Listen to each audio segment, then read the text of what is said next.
Hello and welcome to the Essex Boys Murder videos. These videos are based on key individuals and the murder victims' movements on the day of the 6th of December 1995. A quick mention to my Facebook page called The Real Essex Boys Murder Group. If you're interested, please feel free to join, as there's some great people in there with a lot of knowledge on this subject. So, if you've been following the 5:03 p.m. phone call to Pat Tates mobile videos from part 60 onwards, you will know that I have gone through the sequence of events to see if it was possible Mickey Bowman and Billy Archer could have carried out the triple murders after Mick and the others had left Rettendon that night. I used phone log evidence, witness statements, and a lot of extensive research. Now I've covered the sequence of events, I am going through Mickey Bowman's arrest and interviews.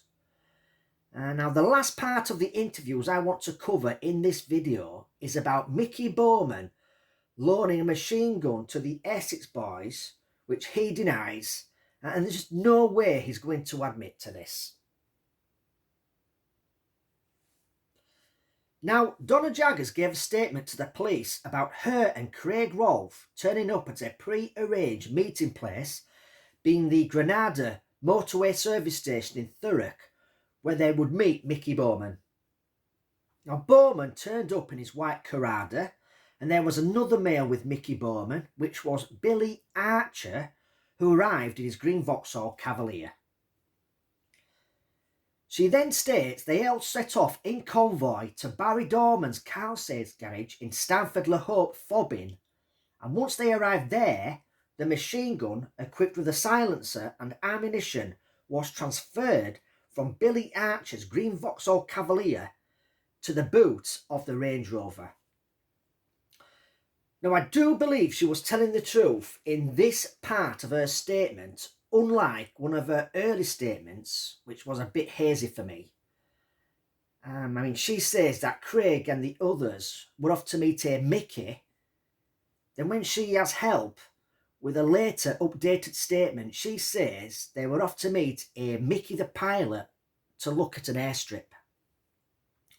Also in an early statement, she says her and Craig were at home all afternoon wrapping Christmas presents for their child on the evening of the murders, but I prove Craig Rolfe did go back out that afternoon, as he was seen by a PC Pullinger, who states that he saw Craig Rolfe near the Grays police station and spoke to him to remind him that his common law wife Donna Jaggers had a police interview to attend in connection with the Kevin Whitaker murder.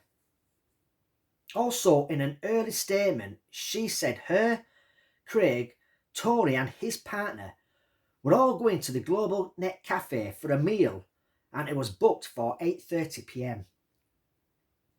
She then gets help in an updated statement by saying her, Craig, Tony and his partner, Pat and Claire, were all going to the Global Net Cafe for a meal which was booked at 8:30 p.m. Now, she didn't know Pat was going for the meal. Neither did she know Claire was also going. The manager of the Global Net Cafe, Gary Jackets, took the call about 6:30 p.m. from Tony Tucker to change the seating from 4 to 6 seats.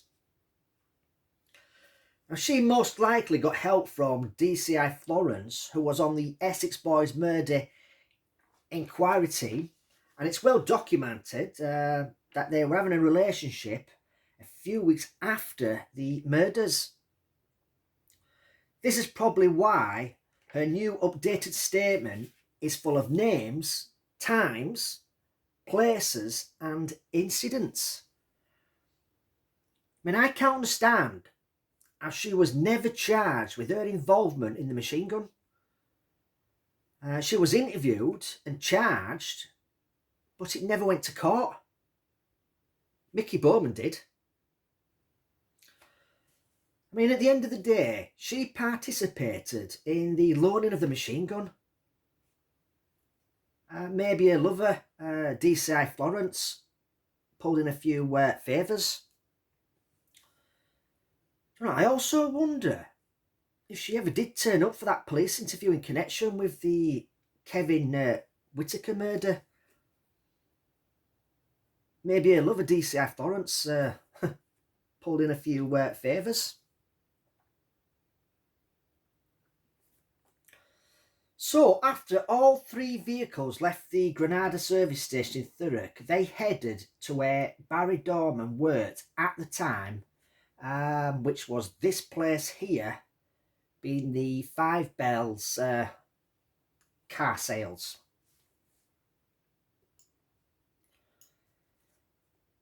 Now, people, if you've seen my earlier Day of the Murder videos, you will know I have been to this place before.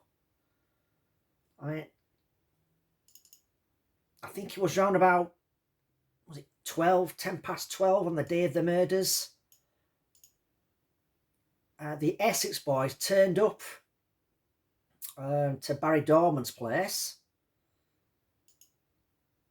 I think it was so Peter Cuthbert could get be used for his credit for the Range Rover.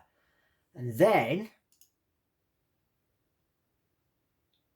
Craig, Tony and Pat left the Range Rover here and got into Peter Cuthbert's, I think it was green, I think he had a green Shogun 4x4.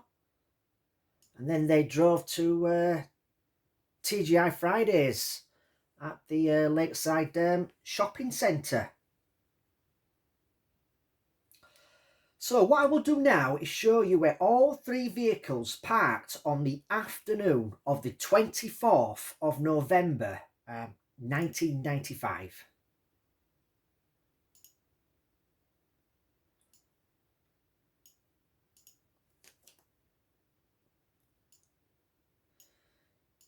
So when they reached the Mirco service station, which is here, all three vehicles turned in and headed down to the Five Bells car sales forecourt, which is just down here.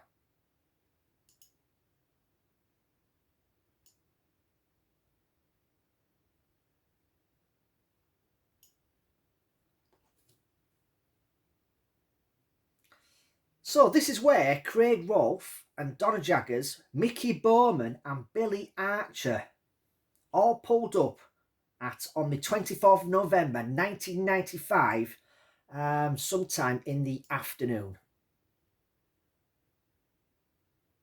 Most likely, all three vehicles parked here. So this, viewers, is where the machine gun equipped with a silencer and ammunition was transferred from Billy Archer's green Vauxhall Cavalier to the boot of the Range Rover. Now, after this transaction, Mickey Bowman goes into the Five Bells car sales office to sell his white Corrada to Barry Dorman. Now, a week or so before the 24th of November 1995, Mickey Bowman told Tony Tucker he was lucky to sell his car, and Tucker told him to take it to the Five Bells car sales place near where he lives and he'll buy it. Now, Bowman took it there, but a price could not be agreed. Bowman wanted $8,000, but Barry Dorman was only willing to offer $7,000.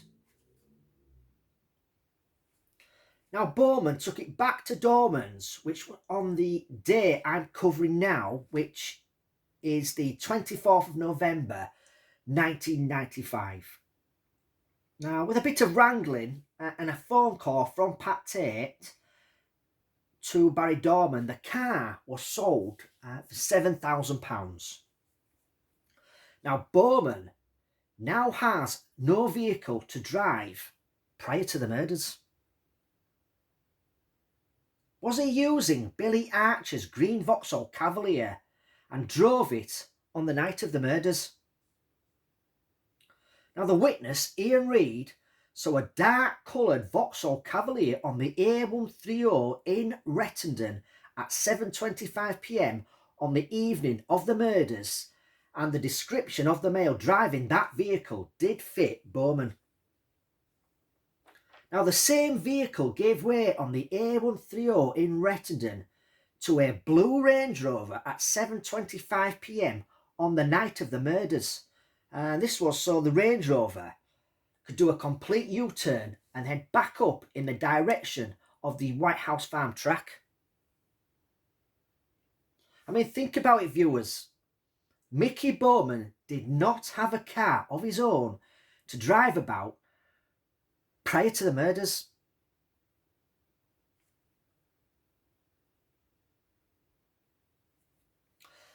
I just want to go through something Donna Jaggers said in one of her statements. Now, she said Craig had told her that Mick Steele had been paid £50,000 up front from a Canning Town firm and had gone over to Holland to set up the drugs deal. He would be flying over to Holland with a member of the Canning Town firm to pick up a consignment of coke, then fly straight back and land in a field, and it would be Pat Tates and Tony Tucker's job to rob the coke, and it would be shared equally between Tony Tucker, Pat Tates and Mick Steele. The wintry weather was delaying setting off to Holland, according to what Donna Jaggers had been told by Craig Rolfe. Now, the bit I want to pick up on is Craig's told her Mick Steele had already been to Holland with an upfront payment of £50,000 of the Canning Town's money. Now, if this is not true, why doesn't Mick Steele offer his passport to the police to prove he never went to Holland in November or early December 1995? I mean, this could prove he never went to Holland. Did the investigation team check with passport agency to see if he'd been to Holland in November or early December 1995? I mean, this is one line of inquiry I would have checked. I mean, Mick Steele could still offer his passport now as proof he never went to Holland. I mean, it could disprove what Donna Jaggers was saying, what Craig had told her in her statement to the police. I mean, I suppose there's always the possibility Mick Steele never went to Holland and just lied to the Essex Boys about this, I suppose.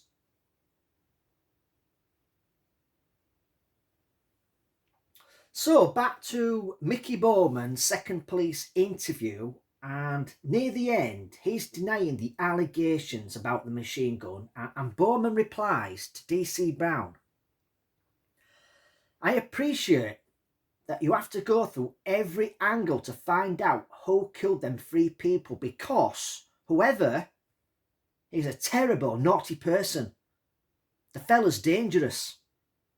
I understand that, but what I'm trying to say to you, you can't go around in circles trying to stick things on me." I'm now going to go through this part of Mickey Bowman's police interview. Mickey Bowman says, "I appreciate that you have to go through every angle to find out who killed these three people, because whoever, he's a terrible, naughty person. The fella's dangerous." He's talking about one person who killed them. How does Mickey Bowman know that one person killed them unless he was there? Whoever, he's a terrible, naughty person. The fella's dangerous. That's what he says in the police interview. This is February 1996. The police never released information to the public that the ballistics report concluded that all three men were shot by the same gun. I mean, Darren Nichols hasn't been arrested and charged with the possession of cannabis and murder yet. That was May 1996. I'll just say it again. Whoever, he's a terrible, naughty person. The fella's dangerous. How does Mickey Bowman know one person used the same weapon to kill all three men? Unless he was there that night and was the shooter. I mean, there's always the possibility he's totally innocent and could have been told by word of mouth, I suppose. But why didn't the interviewing officers press him on his comments in this part of the police interview? Why didn't they ask him how he knew one person did all the murders? I mean, they would have known through the ballistics report that all three men were shot by the same weapon, indicating there was one shooter.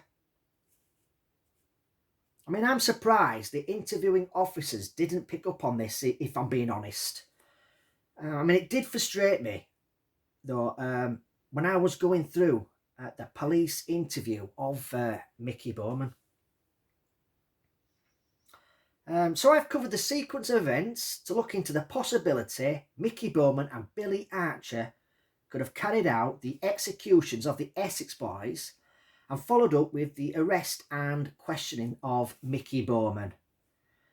They did have motive to get their own back on Tony Tucker and Pat Tates for being set up months earlier by them. Did they want to take over Tony Tucker's lucrative drugs business in the Essex area? Did they not expect the triple murders to be thrust into the public eye and get national press coverage, so they decided to lay low?